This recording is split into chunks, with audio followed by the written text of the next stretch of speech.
Hey guys, welcome back আমার চ্যানেলে Madhu's English teaching. I am Madhushree.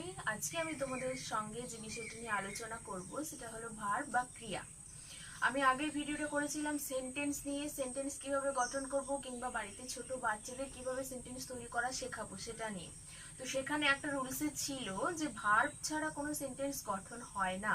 তো আমি ফার্স্টে আজকে সেটা দেখাবো যে একটা সেন্টেন্সের মধ্যে ভার্ব কি কাজে লাগে, কিভাবে ভার্ব দিয়ে সেন্টেন্স গঠন করতে হয় সেটা আজকে দেখাবো। তো যারা আগের ভিডিওটা দেখোনি সেন্টেন্সের, আমার এই ভিডিও ডেসক্রিপশন বক্সে লিঙ্কটা দিয়ে দিচ্ছি, অবশ্যই আগের ভিডিওটি দেখে নিও। চলো বন্ধুরা, আজকে আমার ভিডিওটি ভার্ব নিয়ে, ভার্ব বা ক্রিয়া। তো প্রথমেই বলি ভার্ব বা ক্রিয়া কাকে বলে। একটা সেন্টেন্সের মধ্যে বা একটা বাক্যের মধ্যে যে কর্তা থাকে, সাবজেক্ট থাকে, যাকে নিয়ে আমরা কথা বলি, সে কি করছে সেইটা আমরা যে ওয়ার্ড দিয়ে বোঝাই তাকেই ভার্ব বলে সোজা কথায়। অর্থাৎ একটা সেন্টেন্স বা একটি বাক্যে যে ওয়ার্ড দিয়ে কি করা হচ্ছে বা কোনো কাজ করা হচ্ছে কিনা, কিংবা সেই বাক্যে বা সেন্টেন্সে সাবজেক্ট কি করছে, তার কাজটা কি, এটা বোঝায় যে ওয়ার্ড দিয়ে, তাকেই আমরা ভার্ব অথবা ক্রিয়া বলি। এবার আমি কতগুলো ভার্ব বলবো যেগুলো আমাদের দৈনন্দিন জীবনে খুবই ব্যবহৃত হয়, এবং যে কোনো সেন্টেন্স বা যে কোনো বাক্য আমরা কথা বলতে গেলেই যে ভার্বগুলো আমরা খুব ইউজ করি, যে ভার্বগুলো ছাড়া কথাগুলো আমাদের সাধারণ দৈনন্দিন জীবনে কোনো কথাই হয় না, কিংবা যে ভার্বগুলো আমরা একটু লিখতে গেলে পড়তে গেলেই যে ভার্বগুলোর খুব প্রয়োজন, সেই ভার্বগুলো, কতগুলো ভার্বের কথা আমি আজকে বলবো। সেই ভার্বগুলোর বেঙ্গলি এবং ইংলিশটা দেখে নাও। দেখো, ফার্স্টে আমি যে ভার্ব যেগুলো খুবই কমন, আমাদের দৈনন্দিন জীবনে খুব কাজে লাগে, এই ভার্বগুলো তোমাদের জেনে রাখা দরকার। ফার্স্ট যেটা গো, গো মানে যাওয়া। সেকেন্ড কাম, আসা। ইট, খাওয়া। রিড, পড়া। রাইট, লেখা। স্লিপ, ঘুমানো। নো মানে জানা। হিয়ার মানে শোনা। লুক মানে তাকানো। সেল মানে বিক্রয়। সি মানে দেখা। নেক্সট আছে সিং, গান গাওয়া। গিভ, দেওয়া। টেক, নেওয়া। ব্রিং, আনা। প্লে, খেলা। লাভ, ভালোবাসা। মেক, তৈরি করা। ড্রিঙ্ক, পান করা। বাই মানে কেনা বা ক্রয় করা। এই ওয়ার্ডগুলো অর্থাৎ এই ভার্বগুলো ছাড়া আমরা সাধারণ দৈনন্দিন জীবনে কোনো কথা বা কোনো কিছু আমরা লিখতে পারি না। এগুলো খুব কমন ভার্ব যেগুলো আমাদেরকে কিন্তু মনে রাখতে হবে। এরপর আমি দেখাবো এই ভার্বগুলো একটা বাক্যে বা সেন্টেন্সে কিভাবে আমরা ইউজ করি, বা একটা সেন্টেন্স দেওয়া থাকলে তার মধ্যে ভার্ব বা ক্রিয়াটা কি সেটা কি দেখে আমরা চিনবো, সেটা এবার দেখাবো। তো চলো আমরা দেখে নিই কিছু সেন্টেন্স। তো দেখো, আমি কিছু সেন্টেন্স নিয়ে নিয়েছি যেগুলোর মধ্যে থেকে ভার্ব কি আমি খুঁজবো। দেখো বন্ধুরা, আমি কিছু সেন্টেন্স নিয়েছি যেগুলোর মধ্যে থেকে ভার্ব কোনটা সেটি খুঁজবো। সেটি কিভাবে চিনবো ভার্ব কি। আমি কিন্তু এর আগে কমন কিছু ভার্বগুলো বললাম, যার বেঙ্গলি মিনিংটাও বললাম, যে ভার্বগুলো ছাড়া আমাদের দৈনন্দিন জীবনের সাধারণ কোনো কথাও আমরা বলতে পারি না, যেগুলো খুব এসেন্সিয়াল, খুব প্রয়োজনীয় ভার্ব, যেগুলো আমাদের অবশ্যই মনে রাখতে হবে। এবার দেখো, ফার্স্ট সেন্টেন্স আমি যেটি নিয়েছি, আই ড্রিঙ্ক মিল্ক ডেইলি। তো আমার প্রথম নিয়ম বা প্রথম কাজ হচ্ছে যে এই সেন্টেন্স বা বাক্যের মধ্যে সাবজেক্ট কোনটি সেটি খুঁজে নিতে হবে। সাবজেক্ট বা কর্তা বা বাক্যে কাকে নিয়ে বলা হচ্ছে। এখানে কিন্তু সাবজেক্ট বা কর্তা যে আছে আই, আমি, আমাকে নিয়ে বলা হচ্ছে। আমি এখানে এবার আমার কাজ কি, সাবজেক্ট বা কর্তা খুঁজে পেয়ে গেলেই এবার খুঁজবো ওর কাজ কি, এই সেন্টেন্সে ও কি করছে বা ওকে কিভাবে বর্ণনা করা হয়েছে এই সেন্টেন্সে। এখানে আই ড্রিঙ্ক মিল্ক ডেইলি, আমার কাজটা কি, ড্রিঙ্ক মিল্ক, দুধ পান করা, ডেইলি প্রতিদিন, তাহলে এখানে ভার্ব কি, ড্রিঙ্ক। এর আগে কিন্তু আমি যে কমন ভার্বগুলো দিয়েছিলাম সেগুলো যদি তোমরা একটু ভালো করে লক্ষ্য করে থাকো তাহলে কিন্তু এমনিতেই নিজেরা সেন্টেন্সের মধ্যে থেকে ভার্ব খুঁজে পেয়ে যাবে, কারণ তার মধ্যে কিন্তু ড্রিঙ্ক ছিল, যেগুলো কমন ভার্ব, খুব এসেন্সিয়াল ভার্ব, আমাদের দৈনন্দিন জীবনে সব সময় যেগুলো কাজে লাগে সেগুলোই দিয়েছিলাম। এবার দেখো, তাহলে এখানে ড্রিঙ্ক হচ্ছে verb.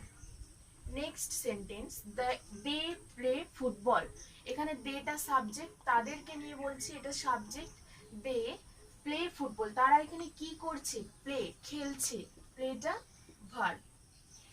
Next, the baby sleeps, এখানে সাবজেক্ট দ্য বেবিকে নিয়ে বলা হচ্ছে, বেবির কাজ কি? স্লিপস, ঘুমোনো। তো এটা ভার্ব। অর্থাৎ একটা বাক্যের মধ্যে যে কর্তা থাকবে, যাকে নিয়ে আমরা বলবো, তাকে কিভাবে বর্ণনা করা হয়েছে বা সে কি করছে, তার কাজ কি, এটি যে ওয়ার্ডটি দ্বারা বোঝাবে সেটি ভার্ব বা ক্রিয়া। পরের সেন্টেন্স দেখো, ওপেন দ্য ডোর। এখানে কিন্তু ওপেন দ্য ডোর একটু ভালো করে লক্ষ্য করো, সাবজেক্ট ফার্স্টে দেওয়া নেই, এখানে ফার্স্টে ভার্বটি দেওয়া আছে, ওপেনটা হচ্ছে verb. Next, Suresh sells meat. এখানে সাবজেক্ট বা কর্তা সুরেশ, ওকে নিয়ে বলা হচ্ছে, ও কি করছে? সেলস মিট, মাংস বিক্রি করছে, তাহলে সেলসটা হচ্ছে ভার্ব। এবার দেখো, লুক অ্যাট দ্য ম্যাপ। মানচিত্রের দিকে তাকাও, লুক অ্যাট দ্য ম্যাপ।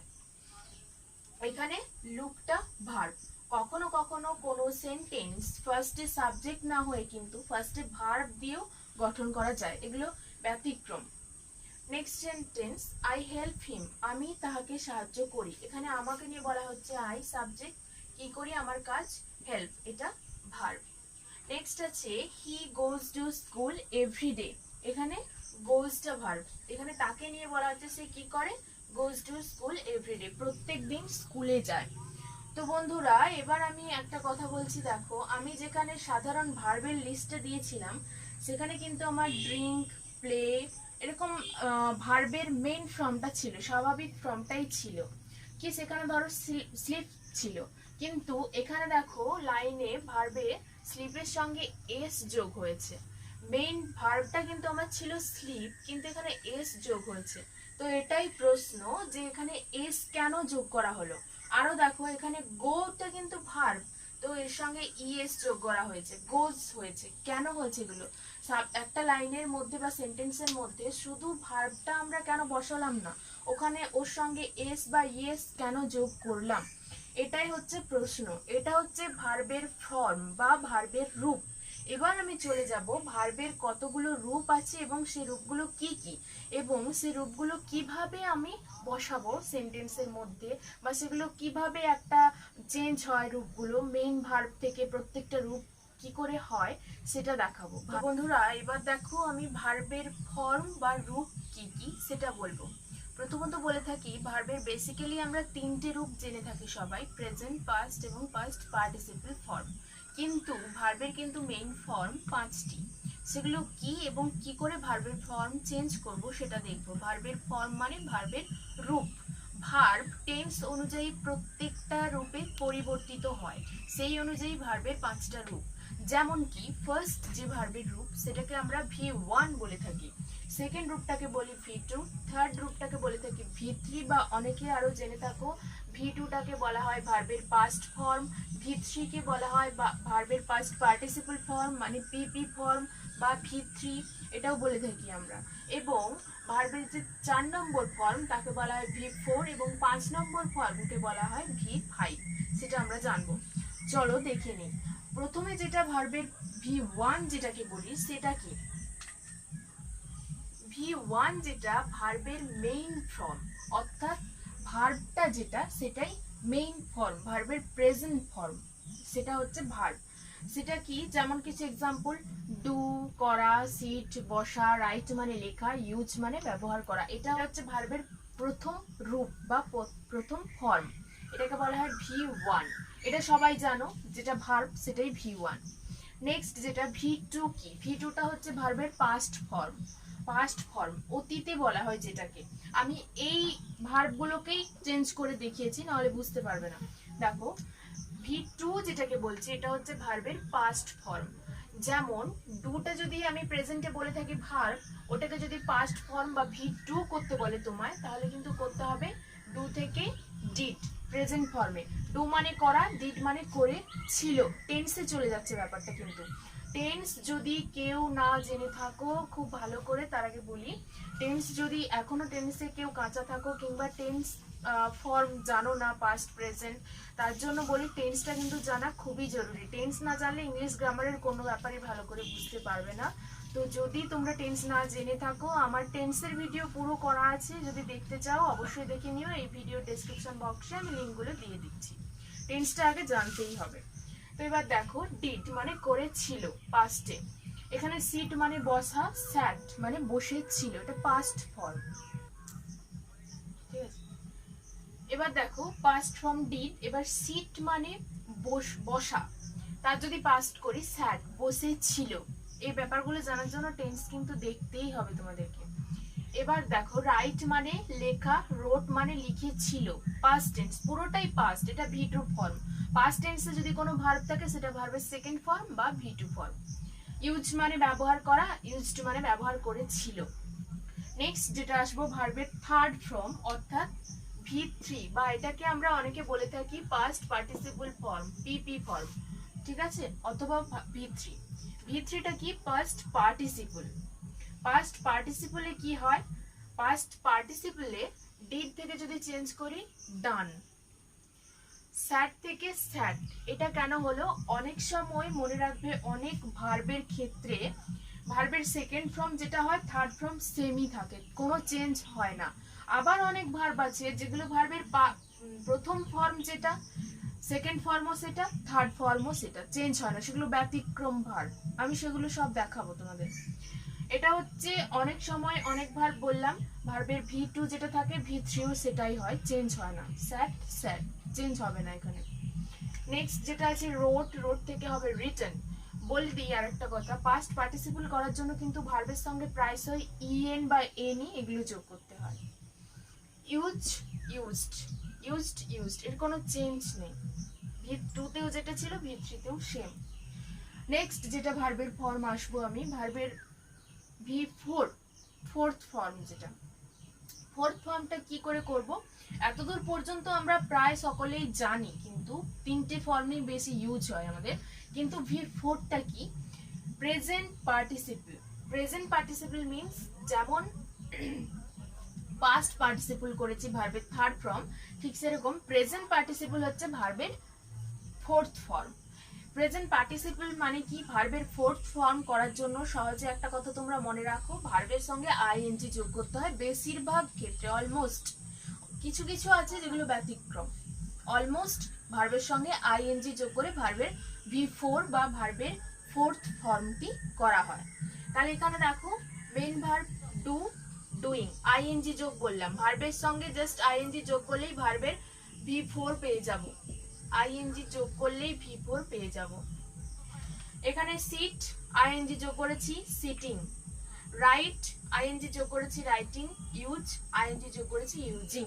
ভি4 করার জন্য আইএনজিটা যোগ করতে হবে, যেটা হচ্ছে প্রেজেন্ট পার্টিসিপলের রুলস, টেন্স ওয়াইজ হচ্ছে এটা। নেক্সট যেটা ভার্বের ভি5 ফিফথ ফর্ম জানবো, simple present. Simple present tense মানে কি? এটা মনে রাখবে ভার্বের সঙ্গে এস অথবা ইয়েস যোগ করতে হবে। সিম্পল প্রেজেন্ট এটা হচ্ছে ভার্বের ফিফথ ফর্ম। দেখো ডু ছিল, ডু থেকে ডাজ, ইএস যোগ করেছি। সিট ছিল, সিটস, এস যোগ করেছি। রাইট ছিল, রাইটস, এস যোগ করেছি। ইউজ ছিল, ইউজেস, ইএস যোগ করে এস যোগ করেছি। এস অথবা ইএস যোগ করে ভার্বের ফিফথ ফর্ম করব, এস অথবা ইএস। ফোর্থ ফর্মে ভার্বের সঙ্গে আইএনজি, থার্ড ফর্মে ভার্বের চেঞ্জ হবে প্রায় ইএন অথবা এনি দিয়ে করি, আর সেকেন্ড ফর্ম পাস্ট ফর্ম, অতীতে যেটা হয়েছিল পাস্ট ফর্ম, আর ভি1 যেটা মেইন ভার্ব। ওকে, আশা করি তোমরা বুঝতে পারলে। দেখো আমি যেটা আগে সেন্টেন্স দিয়েছিলাম, দিয়ে ভার্বের রূপটা দেখালাম, সেই সেন্টেন্সে ছিল কিন্তু he goes to school every day, he goes to school every day. সেখানে আমি বলেছিলাম যে এখানে গোটা ভার্ব, তাহলে গোজ কেন বসিয়েছি, যার জন্য আমি ভার্বের রূপগুলো দেখালাম, ফর্মগুলো। গোজটা কেন বসিয়েছি, ইএসটা কেন বসিয়েছি, গোটা verb. He go to school every day কেন লিখলাম না? এটা হচ্ছে সেন্টেন্সের স্ট্রাকচার, টেন্স ওয়াইজ ভার্বটা কিন্তু বসবে। প্রথমেই দেখে নিতে হবে এই সেন্টেন্সটা পুরোটা কোন টেন্সে আছে। সে প্রতিদিন স্কুলে যায়, কোন টেন্স? সিম্পল প্রেজেন্ট টেন্স, প্রতিদিনের কথা বলা হচ্ছে, সেজন্য ভার্বের সঙ্গে ইএস যোগ হয়েছে। এটা কিন্তু এই জন্যই এখানে গো থেকে হলো না গান, অথবা গো থেকে হলো না গো থেকে গান চেঞ্জ হয়, যেটা পাস্টে হয়, সেটা হলো না, এখানে গোজ করা হলো। অথবা গোয়িং কেন করলাম না, কারণ টেন্স ওয়াইজ, টেন্স অনুযায়ী সেন্টেন্সের মধ্যে ভার্বের রূপ কিন্তু চেঞ্জ হয়, এমনি এমনি রূপ চেঞ্জ হয় না। ভার্বের রূপ চেঞ্জ করার জন্য অবশ্যই তোমাকে টেন্সটাকে জানতে হবে। সেজন্য এখানে ইএস যোগ করেছি, হি গোজ টু স্কুল এভরিডে, এটা হচ্ছে সিম্পল প্রেজেন্ট টেন্সে আছে লাইনটি, সেই জন্য এখানে গোজ হয়েছিল। টেন্স ওয়াইজ যেখানে পাস্ট টেন্স সেখানে অবশ্যই গান হবে। এরকম করে আমরা সেন্টেন্স তৈরি করি। তো সেজন্য তোমাদের টেন্সের ভিডিওটা দেখা কিন্তু খুবই গুরুত্বপূর্ণ, অবশ্যই দেখে নিও, লিঙ্কটা দিয়ে দিচ্ছি। তো বন্ধুরা এবার দেখো আমি কিছু ভার্ব নিয়েছি যেগুলো খুব ইম্পর্টেন্ট ভার্ব, যেগুলো আমাদের খুবই কাজে লাগে। আমাদের যে কোনো পড়ালেখা করতে গেলে দৈনন্দিন জীবনে এই ভার্বগুলো খুবই ইম্পর্টেন্ট, এবং যেগুলোর ফর্মগুলো আমাদের জেনে রাখা অবশ্যই দরকার। সেই ভার্বগুলোর ফর্মগুলো আমি দিয়েছি, তোমরা একটু দেখে নাও। কিভাবে চেঞ্জ করেছি আমি দেখিয়ে দিচ্ছি, তারপর ভার্বগুলো দেখো। প্রথম দেখো V1, V2, V3, V4, V5, ভার্বের 5টা ফর্মের 5টা ঘর করেছি। নেক্সট এবার দেখো ফার্স্ট ভার্ব নিয়েছি আমি রাইট, ওটাকে চেঞ্জ হচ্ছে রোট V2 তে, এটা হচ্ছে।